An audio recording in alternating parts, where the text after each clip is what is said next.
എൻ്റെ ഷിനാജിന് ഇപ്പോൾ ഏറ്റവും ഇഷ്ടമുള്ള ബ്രേക്ക്ഫാസ്റ്റ് ദോശയാണ് കേട്ടോ. ദോശയും ഞാൻ ഉണ്ടാക്കുന്ന ഒരു തക്കാളി ചട്നിയുണ്ട്, അത് കൊടുത്താൽ ആൾ എത്ര വേണേലും കഴിച്ചോളും.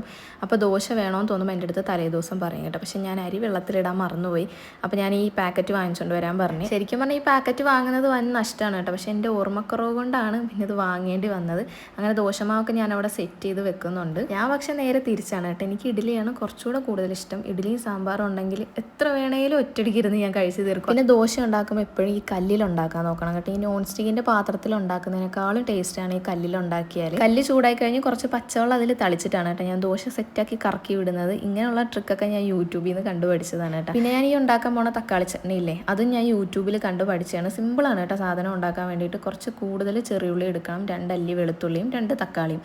തക്കാളി കൂടുന്നതിനനുസരിച്ച് ചെറിയുള്ളിയും കൂട്ടിയെടുക്കണം. ആ ചെറിയുള്ളിയാണ് ആ ചട്നിയുടെ കറക്റ്റ് ആ ഒരു ടേസ്റ്റ് കിട്ടുന്നത്. ഉള്ളിയും വെളുത്തുള്ളിക്ക് പിന്നെ ജസ്റ്റ് തോല് കളഞ്ഞെടുത്താൽ മതി കേട്ടോ. അത് കട്ട് ചെയ്യേണ്ട ആവശ്യമില്ല. പക്ഷേ തക്കാളി ഒരു അത്യാവശ്യം വലിപ്പത്തിൽ കട്ട് ചെയ്തിട്ട് വേണം ഇടാൻ വേണ്ടിയിട്ട്. ചട്ടി ചൂടായി കഴിഞ്ഞ് കുറച്ച് വെളിച്ചെണ്ണ ഒഴിക്കണം കേട്ടോ. കുറച്ചേ ഒഴിക്കാവുള്ളൂ. എന്നിട്ട് ഉണക്കമുളക് ജസ്റ്റ് ഒന്ന് വറുത്തെടുക്കുക. അതിലോട്ട് ഈ തക്കാളിയും വെളുത്തുള്ളിയും ചെറിയുള്ളിയും കൂടി ഇട്ടിട്ട് ഒന്ന് വയറ്റി എടുക്കുക. ഞാൻ ഫസ്റ്റ് ഉണക്കമുളക് ഇടാൻ മറന്നു കേട്ടോ. അതാണ് ലാസ്റ്റ് ഒന്ന് വറുത്തിടുന്നത്. ഏകദേശം അത് വാടി വരുമ്പോഴത്തേക്കും പേരിന് കുറച്ച് മല്ലിപ്പൊടിയും കുറച്ച് കാശ്മീർ ചില്ലിയും മഞ്ഞപ്പൊടിയും കൂടി ഇട്ട് ജസ്റ്റ് ഒന്ന് വയറ്റി കൊടുത്തിട്ട് മിക്സിയിൽ അരച്ചെടുത്ത സംഭവം സെറ്റാണ്. അയ്യോ പിന്നെ വേറൊരു കാര്യം കൂടെ ഉണ്ട് കേട്ടോ. ഈ അരച്ചെടുത്ത പേസ്റ്റ് ഇല്ലേ, അതൊന്നും കൂടെ ഒന്ന് വെളിച്ചെണ്ണയിൽ താളിച്ചെടുക്കണം. അത് എങ്ങനെയാണ് ഞാൻ പറഞ്ഞുതരാം. വെളിച്ചെണ്ണ ഒഴിച്ചിട്ട് കുറച്ച് ഉഴുന്നിടണേ. പേരിന് കുറച്ച് ഇട്ടാൽ മതി. അടിപൊളി ടേസ്റ്റാണ് ഉഴുന്നിട്ടാൽ.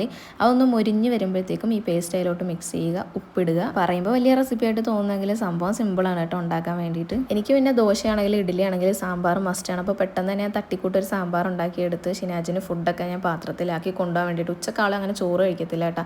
നമ്മൾ എന്താണോ രാവിലെ ഉണ്ടാക്കുന്നത് അതാണ് കൊണ്ടുപോകുന്നത്. പിന്നെ ആൾ തീരെ കൂട്ടാത്ത സാധനമാണ് സാമ്പാർ. അതുകൊണ്ട് അത് ഞാൻ വെച്ചു കൊടുത്തില്ല കേട്ടോ. ചട്നി ഞാൻ കുറച്ച് കൂടുതൽ വെച്ചു കൊടുത്തു. അങ്ങനെ ഷിനാജിന് ലഞ്ച് ബോക്സ് ഒക്കെ കൊടുത്ത് പറഞ്ഞു വിട്ടിട്ടാണ് ഞാൻ ഫുഡ് കഴിച്ചത്. സാധാരണ എപ്പോഴും നമ്മൾ ഒരുമിച്ചിരുന്നിട്ടാണ് കേട്ടോ കഴിക്കാറ്. പക്ഷേ ഇപ്രാവശ്യം എന്താണെന്ന് അറിയാം, സാമ്പാറിലിടാൻ പുളി ഇല്ലായിരുന്നു. അങ്ങനെ ഷിനാജ് കഴിച്ചിട്ടാണ് പോയി പുളി വാങ്ങിച്ചുകൊണ്ട് വന്നത്. ഈ ഉണക്കമുളക് ഇങ്ങനെ നേരടി പിഴിഞ്ഞ് കഴിക്കാൻ ആർക്കെങ്കിലും ഇഷ്ടമുണ്ട്? എനിക്ക് ഭയങ്കര ഇഷ്ടമാണ് കേട്ടോ. ഇത് പിഴിഞ്ഞതിൻ്റെ ചാറെടുത്ത് കൂട്ടി കഴിക്കുന്ന അടിപൊളിയാണ്. ഫസ്റ്റത്തേൽ ചീറ്റിപ്പോയി, അടുത്ത് തൊട്ടപ്പോൾ തന്നെ അതേ താഴത്തോട്ട് വീഴുന്നുണ്ടായിരുന്നു. ഇതൊക്കെ നല്ല ആസ്വദിച്ച് കഴിച്ച് വാഷ് ബേസിൻ്റെ അടുത്തോട്ട് കൈ കഴിയാൻ എത്തിയപ്പോഴത്തേക്കും മൂട് പോയിട്ടാ. പാത്രങ്ങളൊക്കെ കിടക്കുന്നുണ്ടല്ലേ. പിന്നെ അതൊക്കെ ഫുള്ള് കഴുകി വെച്ച് അടുക്കളയൊന്ന് വൃത്തിയാക്കി ഇടുവാണേ. നമുക്ക് വീട് പണി ആയതുകൊണ്ട് ഓരോരോ ആവശ്യങ്ങൾക്ക് ഉമ്മാണ് പോകുന്നത്. രാവിലെ തന്നെ ഉമ്മ പോയിട്ടുണ്ടായിരുന്നു. അതാണ് വീഡിയോയിൽ ഉമ്മാനെ കാണാത്തത്. അടുക്കള വൃത്തിയാക്കുന്നതിൻ്റെ ഇടയിലാണ് കേട്ടോ നമുക്ക് മണ്ണ് വന്നത്. പിന്നെ ഞാൻ അങ്ങോട്ട് പോയി കുറച്ച് നേരം അതും നോക്കി നിന്ന്.